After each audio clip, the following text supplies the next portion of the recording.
హల్లెలూయా. ప్రభు నామాన్ని బట్టి ఈ మధ్యాహ్న సమయంలో మరి ప్రార్థన చేసుకున్నామండి. అందరూ కళ్ళు మూసుకున్నట్లయితే ప్రార్థన చేద్దాం. మహాపరిశుద్ధుడా మీకు స్తోత్రం తండ్రి, జీవముల యేసయ్యా, ప్రేమల యేసయ్యా, సృష్టికర్త మీకు వందనాలు. గడిచిన కాలం అంతా మీ సజ్జరాత్రి మీద కాచి కాపాడు మా దేవా, మీకు వేలాది వందనాలు స్థితిలో చెల్లించుకున్నాం నైనా.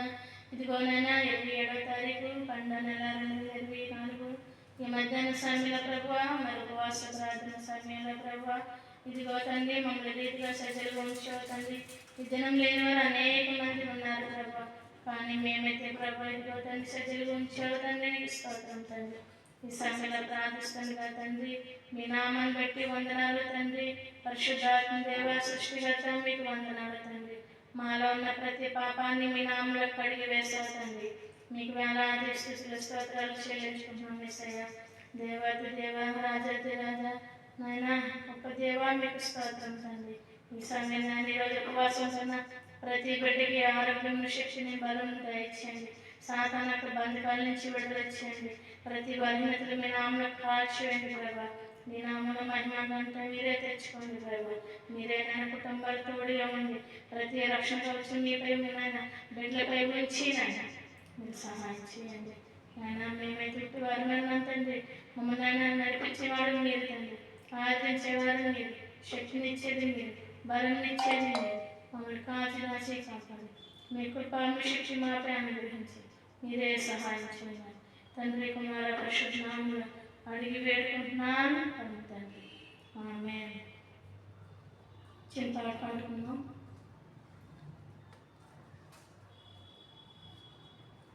హల్లెలూయా స్తుతి మహిమా ఎల్లప్పుడూ దేవుని స్తుతించెదము. హల్లెలూయా స్తుతి మహిమా ఎల్లప్పుడూ దేవుని స్తుతించెదము. హల్లెలూయా హల్లెలూయా హల్లెలూయా హల్లెలూయా హల్లెలూయా హల్లెలూయా హల్లెలూయా స్తుతి మహిమా దేవుని స్తుతించెదము. హల్లెలూయా స్తుతి మహిమా దేవుని స్తుతించెదము. అల సైన్యములకు అధిపతి అయిన ఆ దేవుని స్తుతించెదము. అల సైన్యములకు అధిపతి అయిన ఆ దేవుని స్తుతించెదము. అల సముద్రములను దాటించిన ఆ యెహోవాను స్తుతించెదము. అల సముద్రములను దాటించిన ఆ యెహోవాను స్తుతించెదము. హల్లెలూయా స్తుతి మహిమా ఎల్లప్పుడూ దేవుని స్తుతించెదము. హల్లెలూయా స్తుతి మహిమా ఎల్లప్పుడూ దేవుని స్తుతించెదము. ఆకాశము నుండి మన్నాను పంపి దేవుని స్తుతించెదము. ఆకాశము నుండి మన్నాను పంపి దేవుని స్తుతించెదము. బండ నుండి మధుర జలములు పంపిన ఆ యెహోవాను స్తుతించెదము. బండ నుండి మధుర జలములు పంపిన ఆ యెహోవాను స్తుతించెదము. హల్లెలూయా స్తుతి మహిమా దేవుని స్తుతించెదము. హల్లెలూయా స్తుతి మహిమా దేవుని స్తుతించెదము. హల్లెలూయా హల్లెలూయా. ఈ మధ్యాహ్న సమయంలో ఈరోజు మనం సజ్జలుగా ఉన్నామంటే దేవుని యొక్క కృప, దేవుని యొక్క ఆలోచన, దేవుని యొక్క తలంపు. ఎందుకనగా దేవుడికి అసాధ్యమైనది లోకంలో ఏది కూడా లేదు. లోకం చాలా పాపం, లోక మనుషులు చాలా పాపంలో మునిగిపోతున్నారు. ఇవన్నిటికి కారణం ఎవరంటే సాతాను యొక్క క్రియలు, సాతాను యొక్క ఆలోచనలు. అయితే ఈరోజు మనం సజీవుగా ఉన్నామంటే అది కేవలం దేవుని యొక్క చిత్తం. ఈరోజు మనం బ్రతుకుతున్నాము, తింటున్నాము, తాగుతున్నాము అంటే మనకిచ్చే దేవుని బలం తప్ప మన సొంతం అంటే ఏమీ లోకంలో లేదు. ఈరోజు లోకంలో అనేక మంది మరణిస్తున్నారు, అనేక మంది హాస్పిటల్లో ఉన్నారు, అనేక మంది యాక్సిడెంట్తో బ్రతుకుతున్నారు. టైం తినలేక, అనారోగ్యంతో బాధపడుతూ, ఆలోచనలు అన్నీ రకరకాలుగా ఉంటున్నాయి. కానీ మనం ఈరోజు సజీవంగా ఉన్నామంటే దేవుని యొక్క చిత్తం, దేవుని యొక్క ఆలోచన, దేవుని యొక్క కృప కృప కృప కృప. ఆయన కృపలంటే మన క్షణం కూడా లోపల మనం బ్రతకలేము. ఎందుకంటే మనకు సమస్య వచ్చిందనుకోండి, ఆ సమస్య ఒక పెద్ద మనిషిలో తీసుకెళ్ళి ఈ సమస్య వచ్చిందండి అంటాం. మనకు ఆరోగ్యం బాగుంటుంది అనుకోండి, డాక్టర్ దగ్గరికి వెళ్తాం. మనకు ఒక బలహీనమైన సమస్యలు వచ్చాయి అనుకోండి, ఇంటి వారితో పక్కింటి వారితో చెప్తే ఆ సమస్యలు పోవగాని నువ్వు దేవుని పాదాలు పట్టుకొని దేవునిలో ఉన్న రోజు ఖచ్చితంగా దేవుని సమస్య నెరవేరుస్తాడు.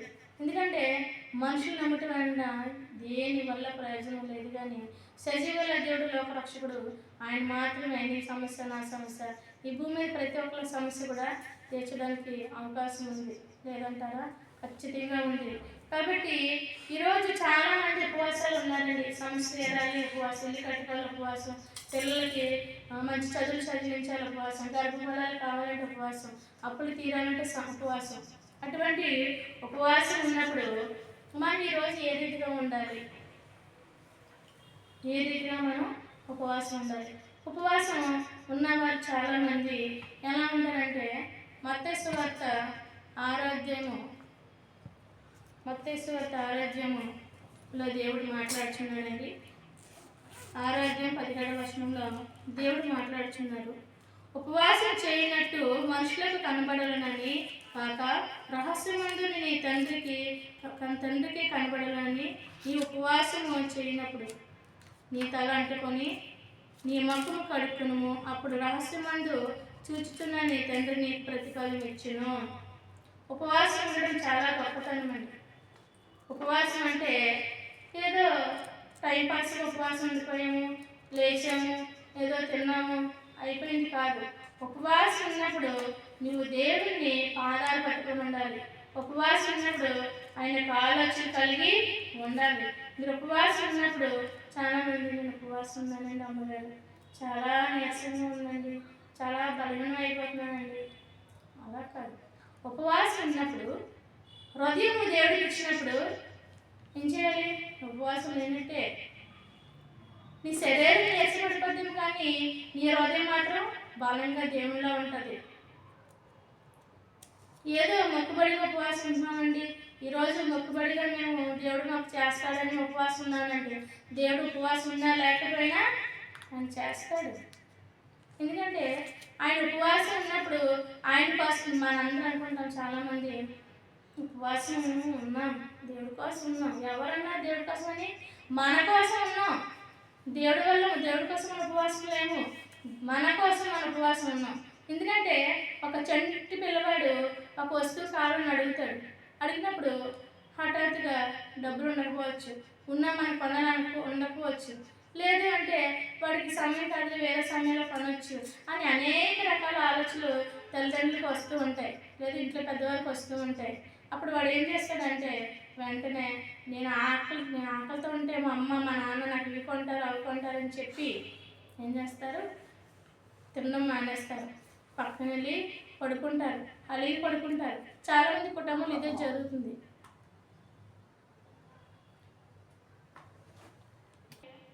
ఎందుకంటే చాలామంది ఉపవాసం పిల్లలు తినకపోతారు. వెంటనే తల్లిగా తండ్రిగా మనం ఏం చేస్తామంటే దగ్గరికి వెళ్ళి సరే నాన్న ఈ పూటకి నువ్వు తినే నేను కొంటానంటే వాడు ఏమన్నా నాకు ఇప్పుడే కావాలి, నేను ఇప్పుడే తీసుకుంటాను అని గారాబం చేస్తూ ఉంటాను. ఎందుకంటే చాలామంది పిల్లలకి ఆ రీతిగా మనం నేర్పిస్తూ ఉంటాం. కాదంటారా? ఖచ్చితంగా నేర్పిస్తాం. ఈరోజు అన్నం తినలేదంటే వాడిని బండి ఎక్కించుకొని చుట్టూ తిప్పుకుంటూ తీసుకొచ్చి అన్నం తినిపిస్తూ ఉంటారు. లేదా సెల్ ఫోన్లు ఇస్తూ ఉంటారు. కానీ మనం దేవుడి దగ్గర అడిగినప్పుడు ఎలా అడిగాలంటే హృదయాన్ని ఆయనకి ఇచ్చి శరీరానికి ఇచ్చినప్పుడు ఈ చంటి పిల్లవాడికి తల్లి అమ్మో నా కుమారుడు అన్నం తినలేదు, నా కుమారుడికి అన్నం తినలేదని చెప్పి వెంటనే డబ్బులు లేకపోయినా అప్పు చేసి తీసుకొచ్చి చేస్తూ ఉంటాం. అవునా? ఖచ్చితంగా ఇచ్చేస్తూ ఉంటాం. కనుక ఆ టైంలో మనం ఏం చేస్తాం? అప్పుడు పిల్లవాడు అన్నం తిని అడిగి తీసుకురాగానే అడిగప్పుడు అన్నం తింటాడు.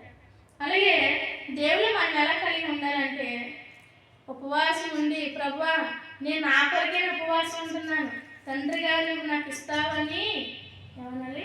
తండ్రిగా నువ్వు నాకు ఇస్తావని, మీరు మాతో ఉండాలని, మీరు మాలో ఉన్నారు కాబట్టి ఈ ఉపవాసము ఉంటున్నాను కాబట్టి నేను రహస్యంగా నా తండ్రికే నేను మొరపెట్టాలి. చాలామంది ఉపవాసం ఉంటారండి. ఎలా ఉంటారంటే జ్యూసులు తాగాలంట. జ్యూసులు తాగితే ఉపవాసం ఏంటండి? కాఫీ తాగితే ఉపవాసం ఏంటండి? టీ తాగితే ఉపవాసం ఏంటండి? మజ్జిగ తాగితే ఉపవాసం ఏంటండి? ఉపవాసం ఉన్నప్పుడు రహస్యంగా నువ్వు గంటే ఉపవాసం ఉండు. నువ్వే రోజు మొత్తం ఉండక్కర్లేదు. దేవుడికి నువ్వు గంటే ఉండు, 3 గంటల వరకే ఉండు, 4 గంటల వరకు ఉండు, 12 గంటల వరకే ఉండు. కానీ ఆ ఉపవాసం ఎలా ఉండాలంటే ఖచ్చితంగా దేవుడికి ఎలా అంటే నువ్వు చేసే ఉపవాస ప్రార్థన, నువ్వు చేసే కన్నీరు ప్రార్థన దేవుడి పాదాలు కలిగించాలి. నువ్వు వెళ్ళి కన్నీరు దేవుని పాదాలు కడగాలి. అంతేగాని ఉపవాసం అని చెప్పేసి సోఫా సెట్లో కూర్చొని సెల్ చూసుకుంటూ టీవీ చూసుకుంటూ ఇలాంటి ఉపవాసం దేవుడికి అక్కర్లేదండి. ఉపవాసం ఉండకపోతేనే మంచిది. ఉపవాసం ఉండి గీతలు కాసుకుంటూ వెళ్ళిపోతారు కొంతమంది. ఉపవాసం ఉండి బట్టలు తింటూ ఉంటారు. ఉపవాసం ఉండి పూజలు తెలుపుకుంటూ ఉంటారు. గంట స్నానం చేసి ప్రభు స్తోత్రం తండ్రి ఇంతవరకు నేను ఉపవాసం ఉన్నాను ప్రభా. అటువంటి ఉపవాసం దేవుడు అడగట్లేదండి. ఈరోజు నువ్వు చేసే ఉపవాసం దేవుడికి ఆశ్చర్యం కలగాలి. అయ్యో నా కుమారుడు ఈరోజు ఉపవాసం ఉన్నారు, వాళ్ళకి నేను ఏది ఇవ్వాలని చెప్పి అడగాలి. ఆయన అడిగినంటే ఇచ్చేటట్టు ఉండాలి. రహస్యమందు ఉపవాసం ఉన్నానని చెప్పి నేను ఉపవాసం ఉన్నాను ఎవరి కాలం ఎటువంటి ఉపవాసం ఉన్నప్పుడు దేవుని పాదాలు కడిగి ఉండాలి. దేవునికి ఆలోచన కలిగి ఉండాలి. ఖచ్చితంగా చెప్తున్నాను, ఉపవాసం ఎన్నో చేయించానండి. కానీ ఉపవాసం ఉన్నట్టు ఎవరికీ తెలియదు. మా ఇంట్లో మా అమ్మగారు కూడా ఉపవాసం ఉండేవారు. మేరీబాయి పేరు. అన్ని రాళ్ళు ఉన్నప్పుడు నాగరాజు. మా అమ్మ ఉపవాసం ఉన్న విషయం నాకే తెలియదు, మా ఇంట్లో ఎవరికీ తెలియదు. మా అమ్మ పనంతా అయిపోయిన తర్వాత తలస్నానం చేసి మోకరించి ప్రార్థన చేసుకుంటేది. కన్నీరు ప్రార్థన చేసి పావుగంట చేసేది. ఏం చేసేది? ఆ ఉపవాసం టైంని కొంచెం పని చేసుకున్న మళ్ళీ వచ్చి మోకరించి ప్రార్థన చేసుకుని కన్నీరు ప్రార్థన చేసి ఈరోజు మా అమ్మ తల్లిదండ్రుల ఉపవాసం, మా అమ్మగారి ఉపవాసం, మా సంఘ ఉపవాసం ప్రార్థన, మా ఆత్మతల్లి ప్రార్థన ఈరోజు నన్ను ఇలా నిలబెట్టింది. హల్లెలూయా. ఎందుకు ఈ మాట చెప్తున్నానంటే మీరు ఉపవాసం ఉన్నప్పుడు భూమి మీద మీ కొరకు ధనము కూర్చుకొనవద్దు. ధనం కూర్చుకోవద్దు అన్నాడు. మీరు ధనం కోసం ప్రార్థన చేయకండి, ధనం కోసం ప్రార్థన చేయకండి, డబ్బు కొరకు ప్రార్థన చేయకండి, ఆశల కొరకు ప్రార్థన చేయకండి. మొదట స్థిరమైన మనసు మీకు కావాలని ప్రార్థన చేయండి. స్థిరమైన జీవితం మీకు కావాలని ప్రార్థన చేయండి. అసలు దేవుడే కనుక లోకానికి రాకపోతే మనం ఈరోజు ఎక్కడ ఉంటాం? ఖచ్చితంగా నరకంగా ఉంటాం. అవునా? కానీ నరకానికి వెళ్ళిపోతాము అని ఆయన మనిషి కుమారుడికి లోకానికి వచ్చాడు, రక్షించాడు. అన్నీ అయిపోయి దేవుడికి మొక్క వేసాడంటే ఆ మొక్కకు నీరు పైక మానడు. అలాగే నీ జీవితం నిలబెట్టాలంటే ఖచ్చితంగా నువ్వు ఆయన చిత్తలో ఉండేటట్లు ఉండాలి. ఆయన చిత్తలో లేకుండా నువ్వు అటు పరిగెత్తి ఇటు పరిగెత్తకండి. నడవండి, దేవులో నడవండి, దేవుని ఆలోచన కలిగి ఉండండి, దేవుని హృదయంలో స్థానాలను మీరు ఏర్పరచుకోండి. ఎందుకంటే మీ తండ్రి యొక్క మీరు ఫలము పొంది ఉన్నానని. మీ తండ్రి అనగా మన తండ్రి. మనం ఏంటంటే ప్రతి ఫలం పొందాలి అంటే ఖచ్చితంగా కన్నీరు ప్రార్థన చేయాలి. ఆ ప్రార్థన ఉపవాసం లేకపోయినా చేయొచ్చు. నేను వారంలో ఎన్నిసార్లు ఉపవాసం ఉందో నాకే తెలియదు. అలానే నేను ఉపవాసం ఉన్నాను, నేను బయటికి వెళ్ళి నేను ఏ పని చేయను, నేను ఏ ఫిజియోథెరపీ చేయను. దేవుడు పని చెప్పాడు కాబట్టి దేవుడి పని చేస్తాను. ప్రభు ఈరోజు నేను వెళ్ళాలని అడుగుతాను. ఖచ్చితంగా అడగాలి. ఎందుకంటే నీ జీవితం నీది కాదు, నీ జీవితం దేవుడు ఇచ్చిన జీవితం. మీరు ఎప్పుడన్నా ప్రభా ఈ శరీరం నాది అని ఎప్పుడైనా అనకండి. శరీరము, ఆత్మ, ప్రాణము ఆయనది. నీకు భిక్ష పెట్టాడు, నాకు భిక్ష ఇచ్చాడు ఆయన. మన ఇంటి ముందుకి ఎవరైనా వచ్చారనుకోండి, చీర లేదా జాకెట్, లంగో లేకపోతే ఒక టవల్ ఇస్తాం. ఇచ్చిన తర్వాత కట్టుకుంది అనుకోండి, ఏంటంటే ఆవిడ ఎక్కడ కనబడితే మా పక్కన ఆవిడ వెళ్ళిపోతుంటే అది నేను ఇచ్చిందే ఆడుకున్నా ఆవిడకి. ఎందుకు ఇచ్చావు, నువ్వెందుకు ఇచ్చావు? దేవుడే అన్నాడు రహస్యమంగా నీ తండ్రికి ప్రార్థన చేయమంటున్నాడు, రహస్యమంగా ఆయన కన్నీరు కాకమంటున్నాడు. నువ్వు కుడి చేతి ఇచ్చింది ఎడం చేతి తెలియకూడదు అంటున్నాడు. మనం ఏం చేస్తామంటే అందరూ చూస్తుంటే బయటకు వెళ్ళి ఇది అమ్మా అని చెప్తాం. ఎందుకంటే ఎందుకు చెప్పాలి? చెప్పే అవసరము లేదు, చెప్పే అవసరము లేదు. ఎందుకంటే ఈరోజు నువ్వు ఇష్టపడి ఇచ్చావు, నువ్వు ఇష్టపడి ఇచ్చావు. దేవుడు కూడా ఆయన ఇష్టంగా నేను చేశాడు. ఆయన ప్రాణానికి ఇచ్చాడు, ఆయన తలంపులకు ఇచ్చాడు, ఆయన ఆలోచనలకు ఇచ్చాడు. అసలు ఎవరిది ఈ ప్రాణం? ఎవరిది? ఈ ప్రాణం దేవుడిది, ఈ శరీరం దేవుడిది, ఈ ఆత్మ దేవుడిది. శరీరం ఇచ్చాడు కదా అని చెప్పి నిష్ఠాసారంగా లోకంలో పనులు చేసుకుని తిరుగుతూ దేవుని సమయం ఇవ్వకపోతే ఖచ్చితంగా దేవుడు ఊరుకోడండి. నువ్వు ఆఫ్టర్ ఒక వస్తువు ఇచ్చేది 10 సార్లు చెప్పుకుంటే సర్వం కూడా నీకు అర్పించాడు ఆయన. మరి ఆయన చెప్పుకోవాలి, చెప్పుకోవాలా? ఎందుకు ఈ మాట చెప్తున్నానంటే ఆయనకి సమస్తము కూడా సాధ్యం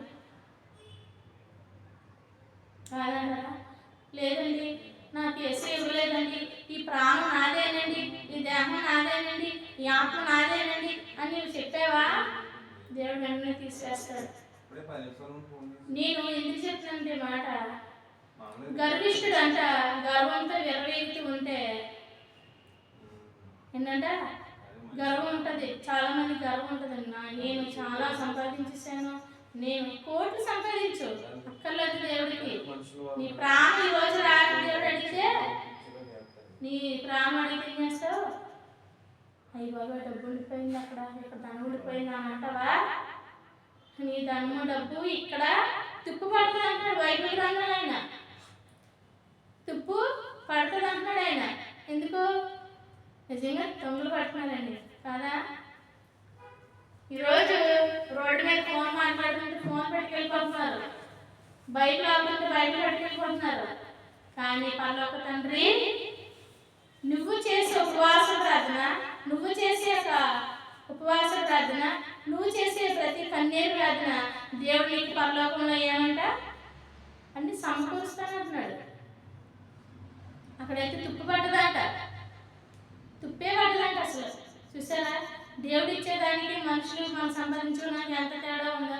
నువ్వు ఉపవాసం ఈ రోజు ఉన్నావంటే ఖచ్చితంగా దేవుని మాత్రమే అడగాలి, దేవుడికి మాత్రమే తెలియాలి. ఎందుకంటే చాలా మంది ఒక ఫోన్ చేసి అమ్మగారండి నేను ఉపవాసం ఉన్నానండి అని చెప్పింది, ప్రార్థన చేయమండి, చేశాను. వెంటనే ఒక గంటలో కనబడింది,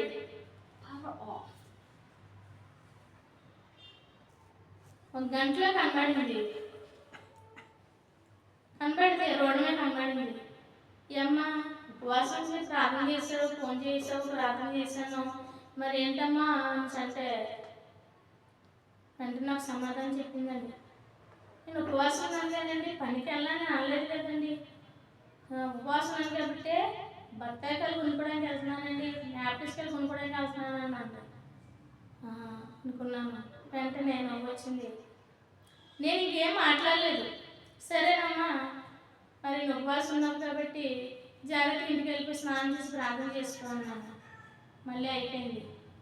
వెంటనే నేను ఆలోచించాను, ప్రభువా ఈ బిడ్డ మరి ఇలాగా అంటుంది అని ప్రార్థన చేసుకున్నాను. అయిపోయింది. ఒక కుటుంబానికి దేవుడు ఉపవాసం ఉండమని చెప్పాడండి. ఫస్ట్ టైం నాకు వాళ్ళ ద్వారం తెచ్చాడు, కానీ వాళ్ళ ద్వారం దేవుడు మూసాడు. నేను ఖచ్చితంగా చెప్పగలను, నేను ఉపవాసం ఉన్నాను అమ్మ దేవుడు చెప్పాడు అంటే ఉపవాసం ఉన్నారు. ఫస్ట్ వారం అయితే దేవుడు నాకు చెప్పాడు, కానీ నేను వెళ్ళాలా లేదా నేను అడగలేదు. నేను కూడా నా పని నేను చేసుకున్నాను. నేను కూడా ఉపవాసం అంటే ఇంట్లోనే ఉన్నాను. అయిపోయిన తర్వాత దేవుడు అన్నాడు, ఈ ఉపవాసం నాకు ప్రీతికరం కాదు అన్నారు. వెంటనే మళ్ళీ అడిగాను, ప్రభువా ఏంటని అడిగితే, నువ్వు ఉపవాసం ఉండమన్నది వాళ్ళ కొరకే, నువ్వు వెళ్ళే కుటుంబం కొరకు ప్రార్థన చేయి, నీ వాక్యం చెప్పన్నారు. సరే, వెంటనే దైవజనులు నేను కలిసి 2వ వారం చెప్పాను. ఉపవాసం ఉన్నారంటే ఆ రోజు 3 గంటల వరకు ఉండి సెల్ చూసుకొని టీవీ చూసుకొని హాయి 3 గంటలకి మంచం దిగేసి భోజనం చేశారు. చేయగానే నేను 2వ వారం చెప్పారు ఉపవాసం ఉన్నాం, ఏం చేస్తున్నామంటే చర్చి కూడా అయిపోయింది. 2వ వారం నా దేవుడు చెప్పాడు నువ్వు వెళ్ళాను. వెంటనే నేను ఫోన్ చేసి, మీరు ఉపవాసం ఉండండి, నేను మీ కుటుంబంగా కూర్చొని నేను ప్రార్థన చేస్తానంటే చక్కగా ఉన్నారు, ఉపవాసం ఉన్నారు. మేము ఇద్దరం వెళ్ళాము. వెళ్ళి ప్రార్థన చేసాము, వాక్యం చదివాము, వాక్యం చెప్పానంతా. ఇది వర్షం, ఎంత వర్షం అంటే ఇంకా భయంకరంగా వర్షం పడుతుంది. అయినా సరే దేవుడితో ఆపకూడదని చెప్పి మా ఇద్దరం కూడా వెళ్ళిపోయాం. వెళ్ళి అలాగే పాటలు పాడడం, వాక్యం చదివాం, మరి ప్రార్థన చేసాము. 1వ వారం అయిపోయింది, 2వ వారం అయిపోయింది. 3వ వారం ఉపవాసం దేవుడు చెప్పారు. 3 వారాలు చెప్పారు చక్కగా. 7 వారాలు చెప్పలేదు, 10 వారాలు కూడా చెప్పలేదు. 3 వారాలు మాత్రమే కఠిన ఉపవాసం ఉండి ఎలా ప్రార్థన చేయాలి, ఏ వాక్యం చెప్పాలి దేవుడు నాకు చెప్పారు. వెంటనే 2వ వారం అయిపోయింది. అప్పుడు అన్నాను, అమ్మ 3 వారాలు అన్నారు కదా, 3వ వారం వచ్చే వారంతో అయిపోద్ది, దేవుడు ఖచ్చితంగా కార్యం చేస్తాడంటే దేవుడు ఏమన్నారో తెలుసా, మేము 3 వారాలు అయిపోయిందండి, 3 వారాలు అయిపోయిందన్నారు. అదేంటమ్మా ఉపవాసం దేవుడు కాదన్నారు, ఈ 2 వారాల ఉపవాసం ఏంటంటే దేవుడు కావాల్సిందని అంటే, లేదండి మాకు నడుము నొప్పి నాకులో, కాళ్ళు నొప్పి నాకులో, మేము ఉండలేము నాకులో, ఇంక ఇలాగా 3వ ఉపవాసం ఉండలేదు. కానీ నేను ఇంటికి వచ్చి దేవుడు చెప్పేసి 3వ వారం వాళ్ళ తరపు నేను ఉపవాసం ఉన్నాను.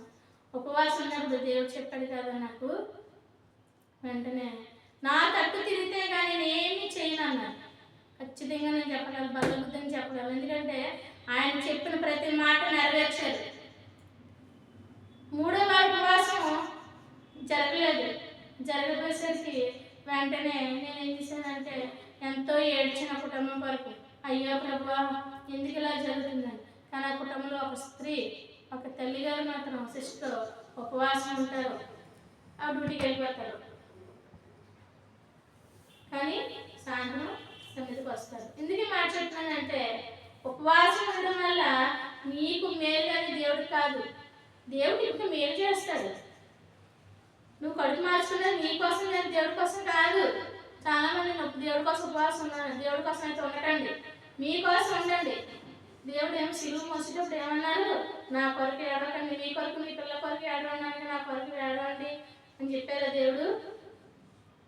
నువ్వు ఒక చంటి బిడ్డ వల్లే కన్నీరు కాచి ఉపవాసాలు ప్రార్థన చేసినప్పుడు దేవుడు నీ దగ్గర ప్రత్యక్షమయ్యి దేవతలకు కాపుదలు ఇచ్చి నువ్వు ఏదైతే అడుగుతున్నావో అవన్నీ నా కుమార్తెకి నా కుమారుడికి ఇవ్వాలని ఆయన ఆలోచిస్తాడండి. వేరే గృహానికి వెళ్ళిన ఉపవాసం ఉన్నాను చెప్పాను, మొదటి రోజు ఉపవాసం ఉండమని దేవుడు చెప్పాడు. వెళ్ళి 7వ వారం ఉపవాసం చెప్పాను ఆవిడకి. చెప్తే మొదటి వారమే ఆవిడ ఎప్పుడూ పని చేయించుకున్న ఆవిడ చక్కగా ఇల్లు దులిపించుకొని పని చేయించుకుంటున్నారు. ఆవిడ చేయించుకుంటుంటే అదేంటి మేడం గారు పని చేయించుకుంటున్నారు, మీరు ఉపవాసం ఉండి ప్రార్థన చేయండి, నేను చేయడానికి వచ్చానండి. ఆవిడ రాలేదు కాబట్టి నేను వెళ్ళాను. వెళ్ళినప్పుడు ఇల్లు తులిపించుకుంటున్నారు, క్లీనింగ్ చేయించుకుంటున్నారు. వెంటనే వాక్యం నేను దేవుడు చెప్పాడు, వాక్యం పంపించాను. మీరు ఉపవాసం ఉన్నప్పుడు మీరు పని చేయకూడదు, పని చేయించకూడదు అని చెప్తున్నారు దేవుడు. కానీ మనం ఏం చేస్తాము, ఆ రోజే చుట్టాలు వస్తారు, ఆ రోజే ఇల్లు దులుపుకోవాలి, ఆ రోజే బట్టలు పెట్టుకోవాలి, ఆ రోజే షాపింగ్ చేయాలి. అలాంటి ఉపవాసం మీరు ఉండడం మానేయండి, ఉపవాసం మానేయండి. ఉపవాసం ఎవరు చెప్పింది మీకు? ఉపవాసం ఎందుకంటే మీ కార్యం జరగడం కొరకు దేవుని పాదాలు మీరు కడిగితే ఆయన మీకు ఆయుష్వాదం ఇస్తాడు, ఆరోగ్యం ఇస్తాడు, కుటుంబంలో సంతోషం ఇస్తాడు, సమాధానం ఇస్తాడు. నేనైతే ఉపవాసం ఉండి చాలా సాధించాను.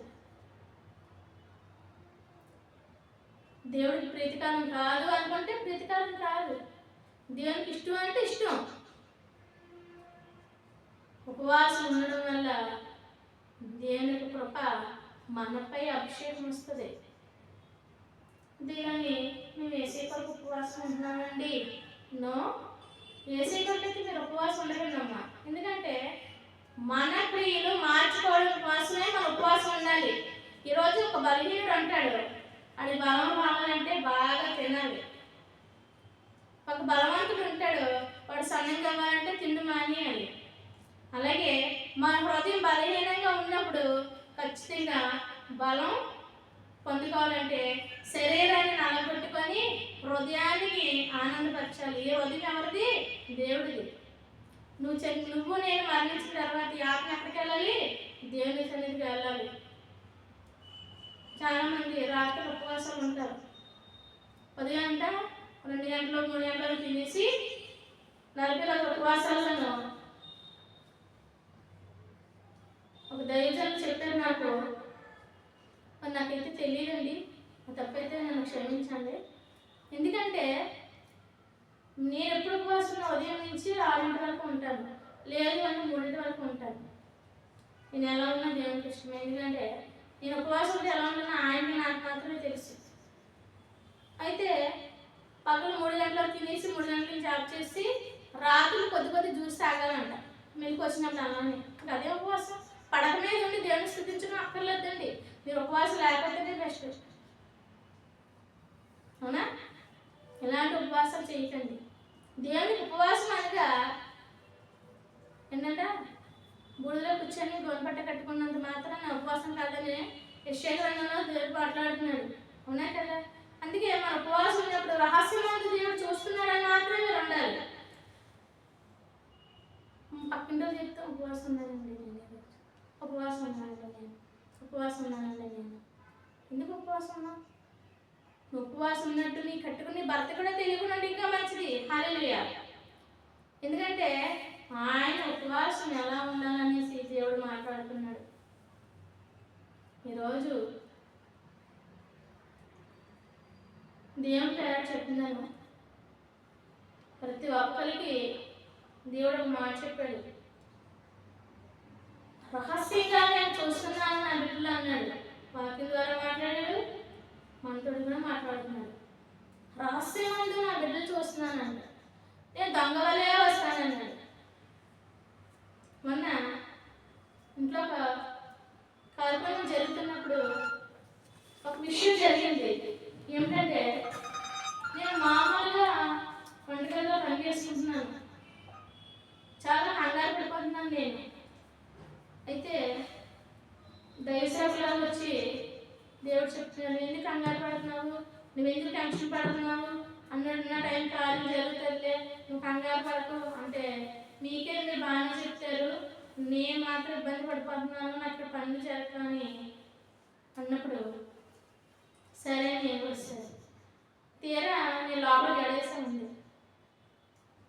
ఏంటంటే లోపల గడేసా ఉంది. ఇప్పుడే కదా వచ్చావు అన్నాను. హల్లెలూయా. ఇప్పుడే కదా వచ్చావు, మళ్ళీ ఇప్పుడు బయటకు వెళ్ళాలని అడుగుతున్నాను. ఎందుకు ఈ మాట చెప్తున్నానంటే నిజమైన దేవుడు మనతో ఎప్పుడూ ఉంటాడండి. మన దేవుడు మనం సృష్టించుకుంటూ వచ్చే దేవుడు కాదు, మనం చెప్పుకుంటూ వచ్చే దేవుడు కాదు. నువ్వు కన్నీరు తలకే కొట్టుకొని గుంజలు తీసుకుంటే కాదు. నువ్వు 1 గంట ఉపవాసం ఉండి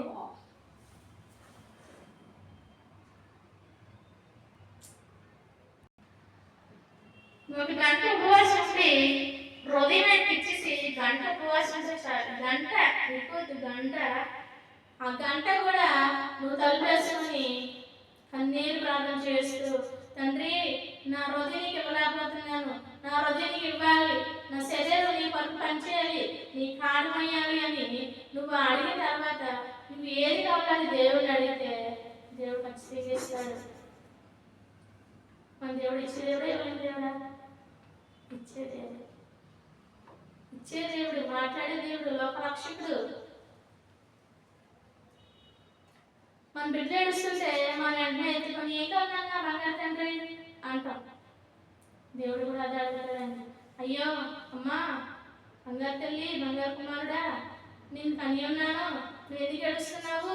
నువ్వు ఉపవాసం ఉన్నావా? నువ్వు నా మీద అలిగేవా? ఉపవాసం అంటే దేవుడి మీద అలగవు. అడగంటే నాకు ఇది కావాలి అని పిల్లలు ఎలా అయితే అడుగుతారో, మన ఉపవాసం ఉండే హృదయాన్ని ఆయనకి ఇచ్చేసిన తర్వాత ఇవన్నీ జరుగుతాయి. హృదయము ఆయనకి ఇచ్చిన తర్వాత. అంతేగాని నువ్వు ఉపవాసం ఉండి లోకంలో తిరుగుతూ, లోకాశలో బ్రతుకుతూ, లోక తలంపులో బ్రతుకుతూ, నేను డబ్బు సంపాదించాలి, నేను ధనం సంపాదించాలి, నేను పెద్ద మేడ కట్టాలి, నేను తీసుకుంటాను మేడ కట్టి, భూకంపం మొత్తం అంత ఇక్కడే ఉంటుంది. కానీ ఆత్మ, నువ్వు చనిపోయినా నేను చనిపోయిన ఆత్మ ఇక్కడే ఉంటుంది. మొదటి ఉపవాసం ఎలా ఉండాలంటే దేవుళ్ళో మనం బలపడాలి.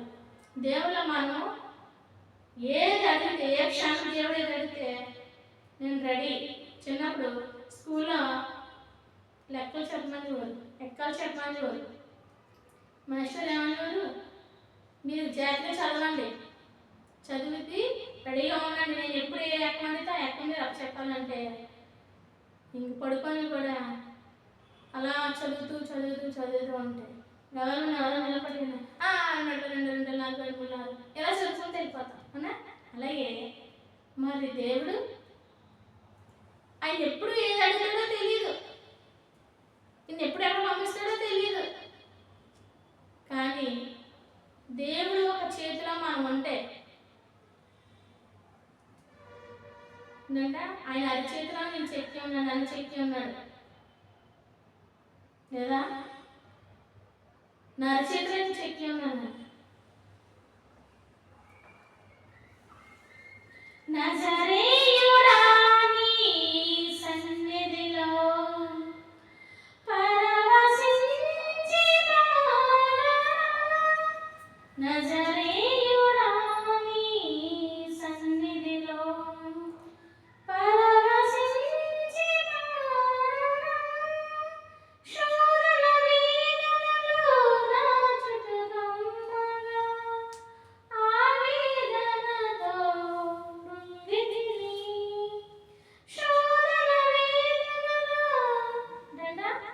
శోధన వేదనలో నజరేయుడా నీ సన్నిధిలో పరవశించి మనం శోధన వేదనలో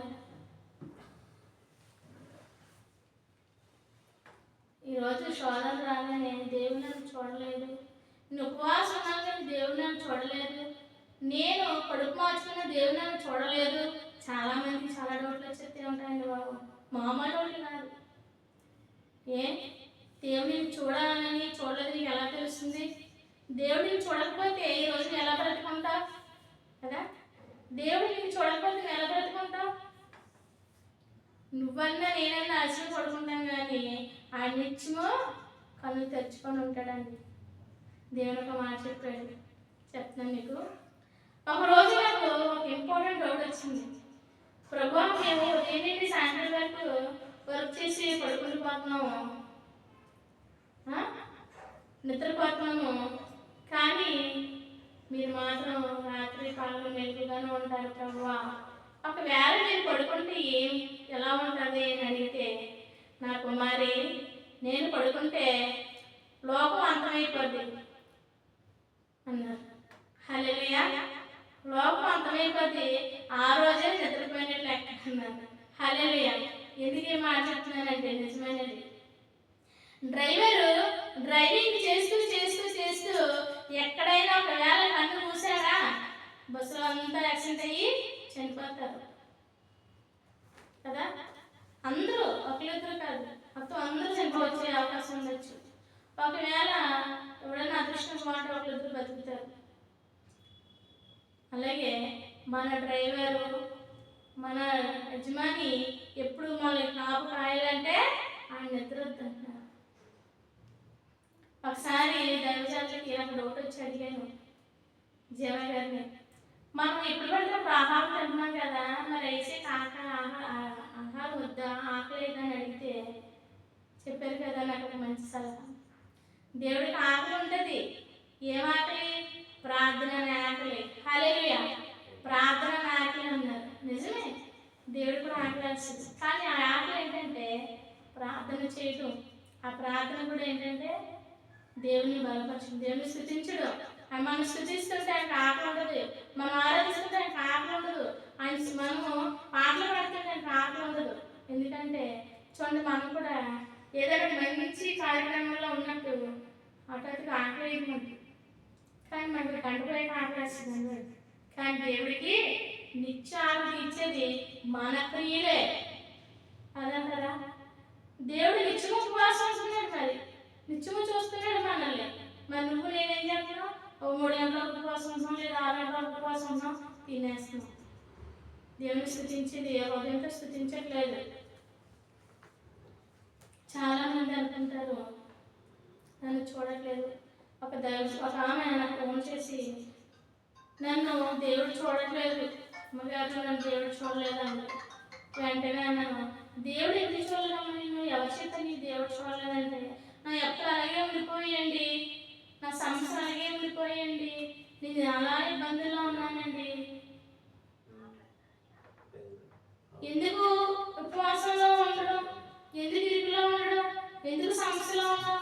దేవుడు నేను చూడట్లేదా? దేవుడు చూడకపోతే నువ్వు ఎక్కడ ఉంటావు? మనకి ఇచ్చేవాళ్ళండి. నిజంగా దేవుడే కనుక చూడకపోతే ఏమవుతుంది? ఈ క్షణం మన ప్రాణం పోతుంది. ఆ ప్రాణం కూడా ఎందుకు పోతుందో చెప్పండి? మన అశ్రద్ధ వల్ల. నువ్వు పడవలో ప్రయాణం చేసేటప్పుడు, జాగ్రత్తగా ప్రయాణం చేసేటప్పుడు, పడవ మీద ఉన్నప్పుడు నువ్వు నీటిని చూసి సంతోషపడుతూ ఉంటావు, అంతవరకే. కానీ ఇట్లా చేయి పెట్టి చేయి తెలిగి అటు తిప్పి ఇటు తిప్పి చేస్తే ఏ తిమ్మలో వచ్చి చెయ్యి ఏం చేస్తే లాగేసి వెళ్ళిపోద్ది. అలాగే దేవుడికి ఒక జీవితాన్ని ఇచ్చాడు, దేవుడికి ఒక ఆలోచన ఇచ్చాడు, దీనికి తలంపు ఇచ్చాడు. ఆ తలంపు దేవుడి వైపే ఉంచాలి, ఆ ఆలోచన దేవుడి వైపే ఉంచాలి. ఆ యొక్క కృప కొరకు నువ్వు వెయిట్ చేస్తూ ఉండాలి. ఉదాహరణకు మాట చెప్తాను, చివరి మాటగా చెప్తాను. ఒక దైవజనులు చెప్తారు, ఒకడు బాగా కష్టపడ్డాడంట, పని చేశాడంట. పని చేసిన తర్వాత ఇంటికి డబ్బులు తీసుకుని వస్తూ ఒక కూర పట్టుకొని వచ్చాడు. ఏంటి? చికెను. ఆ రోజు ఆదివారం వచ్చింది. తన భార్య సన్నిధికి వెళ్ళాలని వెయిటింగ్లో ఉంది. భర్త చెప్పేసి వెళ్దామని ఇలాగా అన్నాడంట. తీసుకొచ్చి ఏంటి అంటే, నేను చర్చికి వెళ్దాం అనుకుంటున్నాను అందంట భార్య. భర్త అన్నాడంట, మధ్యలో ప్రార్థన చేసుకున్నావులే, ముందు కూర వండి అన్నాడంట. వెంటనే కూర వండేసింది.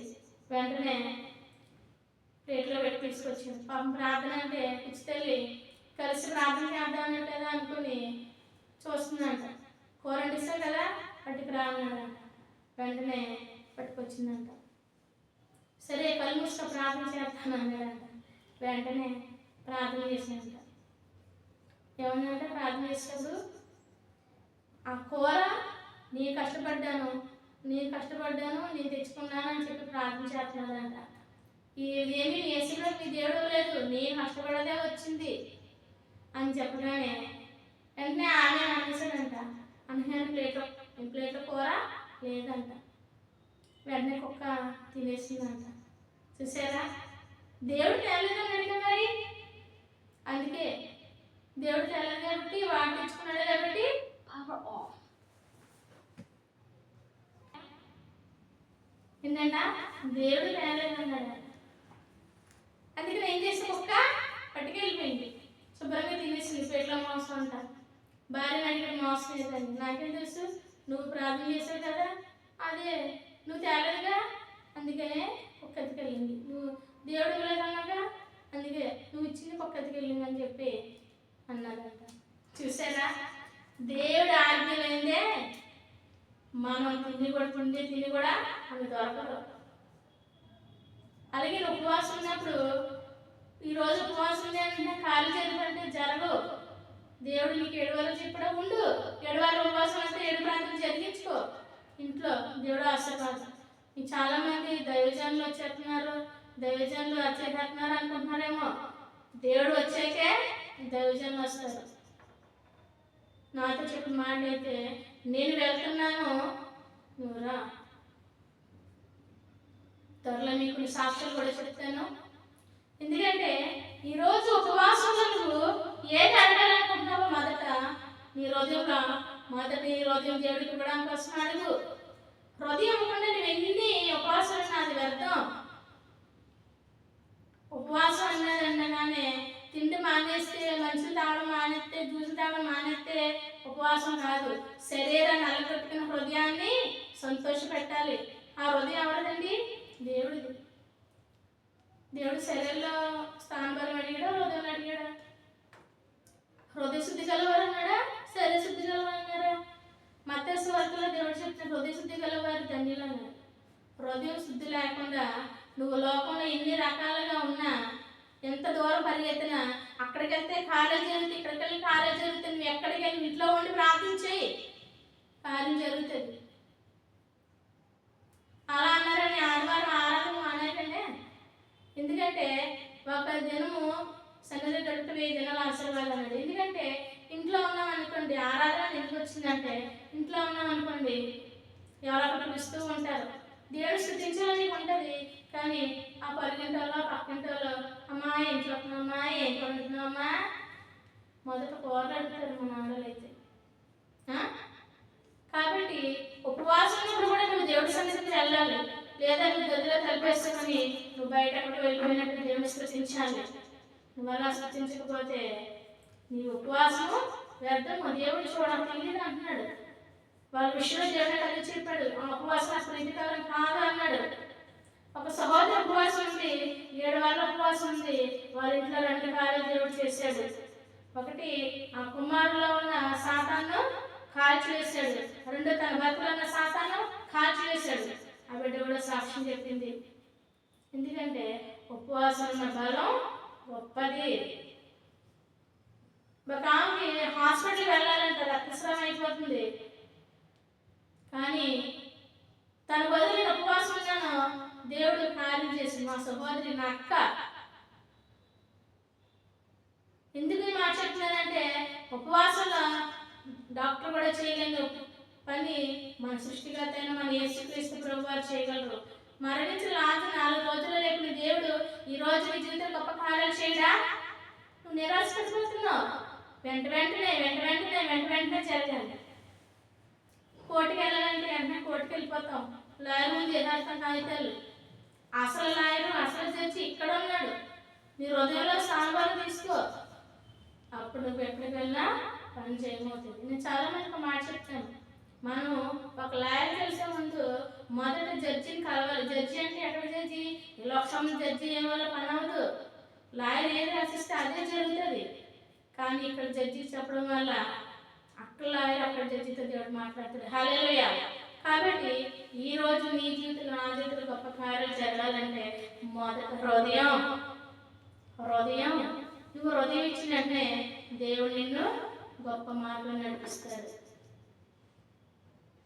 మనమే మొక్క వేస్తే దాన్ని పండుగ చాలా చక్కగా 10 సార్లు నీళ్ళు పోసి 10 సార్లు ముద్దు పెట్టుకొని పువ్వులు కాస్తాయని నువ్వే అంత ఆలోచిస్తుంటే, ఆయన పోసే మొక్కలు ఆయన చిగురిస్తే తప్ప మనం చిగురించలేని మొక్కలు మనకి ఎంత నీరు కావాలి?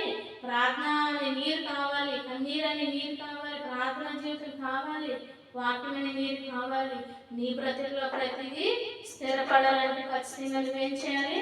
ప్రార్థన ఉండాలి, ప్రార్థన చేయాలి, కన్నీరు ప్రార్థన చేయాలి. ఉపవాసం ఉన్నావంటే దేవుడి కోసం అయితే కాదు. చివరి మాటగా చెప్తున్నాను, ఉపవాసం అంటే దేవుడి కోసం కాదు. నీ కొరకు ఉపవాసం ఉంటున్నావు, నీ కార్యం కొరకు ఉపవాసం ఉంటున్నావు. నీ ఉపవాసంలో నీతి ఉండాలి, నిజాయితీ ఉండాలి, ఆకలి తప్పులు కలిగి ఉండట యెహోవాకు ప్రీతికరం అన్నాడు. కానీ ఎలా ప్రీతికరం అంటే నువ్వు జ్యూసులు తాగి, టీలు తాగి, మజ్జిగ తాగి ఉపవాసం కాదు. అటువంటి ఉపవాసం దేవునికి ఏమాత్రం ప్రీతికరం కాదు. కాబట్టి ప్రతి ఒక్కరు కూడా దేవుని సన్నిధిలో ఉన్న వారందరూ కూడా మోకరించి ప్రార్థన చేయాలి. నీవు రాలేకపోతే, సన్నిధికి రాలేకపోతే, నువ్వు మోకాలు వేసుకొని నీ గదిలో కూర్చొని ఇన్ని గంటలను బయటకు రాని ఇంటి వారికి చెప్పి కన్నీరు ప్రార్థన చెయ్యాలి. అప్పుడే ఉపవాసం ఉన్నదానికి ప్రతిఫలం దేవుడు చూస్తాడు. హల్లెలూయా. ఈ చిన్న వాక్యం దేవుడు తెలిసినాక ప్రార్థన చేస్తాను. కళ్ళు మూసుకున్నాం.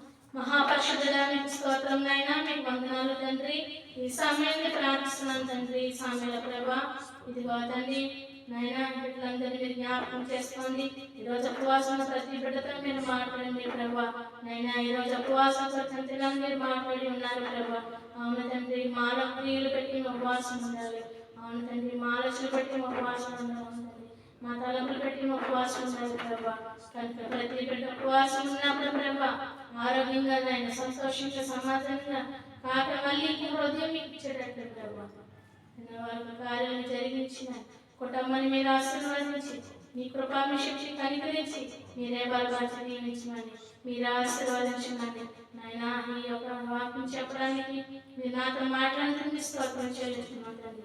ఏ భాగ్యం లేదు నాకు భాగ్యం ఇచ్చిందేవాడిని స్తోత్రం చెల్లించుకుంటాం తండ్రి. కుమార పరిశుద్ధాత్మ నామములో అడిగి వేడుకుంటున్నాను తండ్రి. ఆమేన్. అందరికీ వందనాలు.